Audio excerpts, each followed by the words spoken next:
لی ترکیه و باکوری کردستان دسیا هلبجارتن انگشتین سال 2023 ده یک جمجارین هری گرین کریز آبوری و بهابونا زیده یا نرخانه.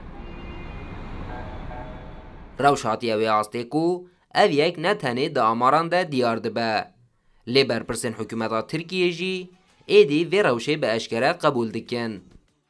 Her alanda Türkiye'yi Cumhuriyetimizin ikinci مد هر وارد ترکیه با گوهرینا که سال دویمین کمار ببسد سال ترکیه آماده کریه. کریزین جهانی، سیاسی و آبوری دهنا کواران دا کار ما زحمت دیکن. لیما اف گوهرینا مزن پشتراس کریه.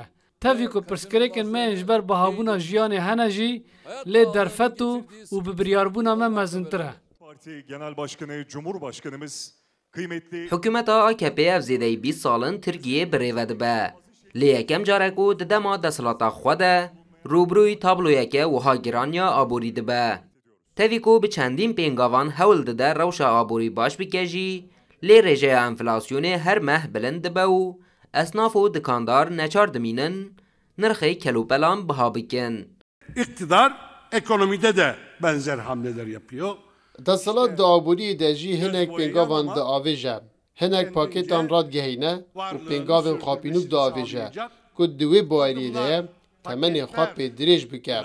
قاشو دی کلیدیا ارزان بدن اصنافان اگر هون اصنافان دفکرن کلیدی نه برزانی به فایز بدن وان و بخوا اصناف آنی نه وی روشه.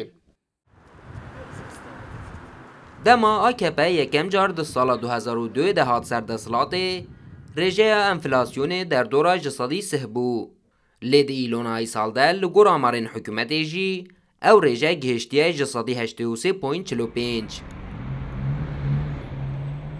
ددمه که ده کل ترکیه جنه مهان کمتر جبوه البجارتنان مانه هری زیده جی و تابلوی آبوری دست آک پارتیه لبرانبر پارتیین اپوزیسیون لاواز کریه دا کو جاره کدن به بدسلات. فردی ساک روداو